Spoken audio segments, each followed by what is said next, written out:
Hi everyone, welcome back to another episode of the Fitness Education Series produced by the Australian Fitness Academy. It's like progressive overload for your brain. I'm your host, Tom Rock, and today's episode, I know I said last week we were going to talk about cardiovascular training and HIIT versus long slow distance. I'm going to postpone that till next week. Found a lot of good stuff on it. I'm going to get Luke in. So Luke from the course development team is going to come in and sort of have a discussion on it too. So we got a bit more to fill out, I think, for that one. So that'll be quite a good episode. So I've postponed that till next week. So hang tight for that one. It is coming. This week, I thought I'd discuss something that I saw a few weeks ago, and it was on the news. It was just a sort of a short story on the news. It was about a new obesity drug that was coming out, or something was happening with it. Anyway, one of the doctors was just sort of on a snippet of it, and one of his quotes was that the likelihood of being obese is stamped at birth. And that was something he said. And when he said that, I thought it was a really interesting quote, and something to put out there, which is fine. And it's interesting for people to hear that, I think. So the quote was that it went on to a whole different thing, and I think you don't want to sort of generally take things out of context too much, and that's what I guess it's hard to say because I didn't have a discussion with him or anything, so I'm sure his views aren't sort of reflected in this one statement. But the likelihood of being obese is stamped at birth is an interesting topic, because in the fitness industry, as personal trainers or coaches, where a lot of our job is potentially based around helping people lose weight and lose body fat, and getting people to be healthier and fitter and improve their lifestyle and improve their quality of life. And I think it's an interesting thing to think about is that the likelihood of someone being obese is stamped at birth, because I think in some aspects, and the reason I sort of don't like the quote as much, whether I agree with it or not, it's a different story. Like it's potentially like obesity.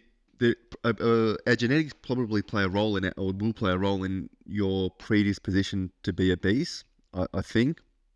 But I don't. I just don't like it, just because it takes the onus away from any individual, to sort of just say, well, I'm predisposed to being obese, so there's nothing I can do about it. I'm just going to be obese. And I don't think that's a great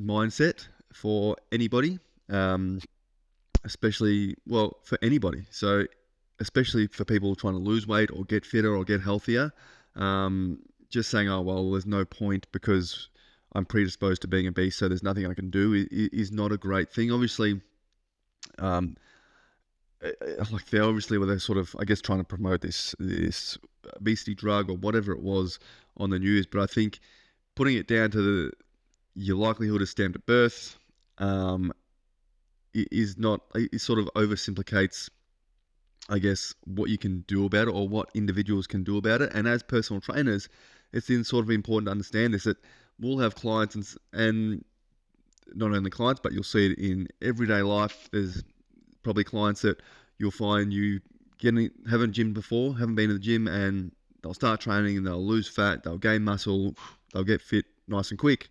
And you'll have other clients who come in to lose body fat, and it's just a slower process. They don't seem to be progressing as fast. And there's different levels of responses to physical activity. So some people are high responders, low responders, and most people will sit somewhere in the middle in terms of how fast they sort of gain muscle or sort of respond to exercise. And I think it's important to understand as personal trainers how we can influence and improve someone's health and lifestyle. And if someone isn't losing weight, what can we do to help assist that? I think, and it's an interesting discussion, if someone's predisposed to obesity, I don't think that rules them out. Doesn't necessarily mean they have to be obese or they're going to always be unhealthy.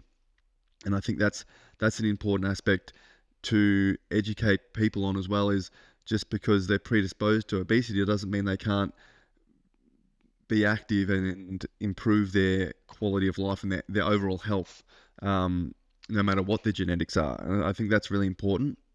And there's lots of other factors that will play a role in is if someone is genetically predisposed to, say, having a higher body weight or higher fat mass, other things are going to play a part. So that's potentially one factor of what causes obesity if we go with the cause of obesity. But lots of other aspects in life will play a role in if an individual will put on weight, lose weight, whatever's going to happen. And there's lots of different models out there, but things that will affect it potentially is like or an individual's sort of social circle or who they interact with.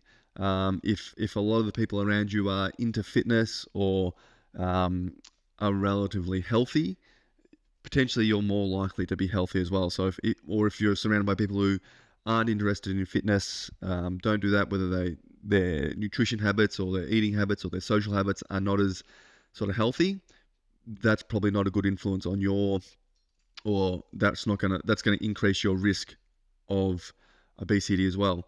Family is a big one, especially as sort of children or adolescents growing up.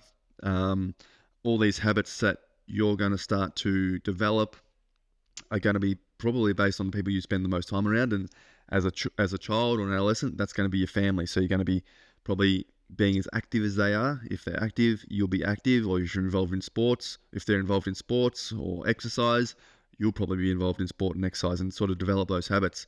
Nutrition obviously is going to play a big part in managing weight gain or weight loss or weight maintenance.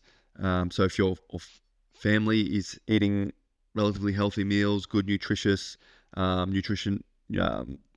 dense foods regularly, more likely to sort of have those good habits and eat a well-balanced diet. If your family is not as healthy and eating sort of a higher intake of sort of processed foods, high-fat foods, takeaway foods, all these sort of things, that will lead to an increased risk of becoming obese or developing obesity. And then the other aspect is sort of potentially social economic status. Do you have money to go to afford a gym membership, be involved in community sports, community access to things as well, depending on where you live. If you have access to, well, can I go for a run? Is there parklands where I can get my exercise in? If I'm in the middle of a city and there's nowhere really to exercise, maybe that's a barrier that's going to increase your risk of not being active, which will increase your risk of developing obesity or becoming obese. So as much as it can come down to, well, your predisposition is stamped at birth, I think it's an interesting one because I think it's not the only factor that's going to play a role in if you end up with obesity. Obviously, and I think it's important to know that you can counteract that with good nutrition and learning exercise and good habits. So even if you are, say, predisposed to having a higher fat mass, you can still exercise and develop healthy habits and reduce your chance of being obese, but also improve your cardiovascular health, reduce chances of risk of type 2 diabetes, all these sort of cardiovascular diseases that can come from obesity. Even if we're say we're predisposed to being a higher fat mass, we're still going to have healthy organs, healthy systems that function well. So we're going to improve our quality of life and reduce our risk of these cardiovascular diseases over time. So that was just a sort of an interesting discussion, I thought, that comes from that likelihood of obesity being stamped at birth comment. I think it's probably, like, in terms of genetics, yes, there's not much we can do about our genetics once we're born or once we're sort of conceived. Genetics are going to be what they are, and we're we can't change our genetics, but we can. There is things that people can change, and genetics are only one part of what we're predisposed to look like or feel like or develop. And if someone is predisposed to obesity, yes, potentially they're going to have they're more likely to be overweight, but they can still learn healthy habits and put themselves, or we can still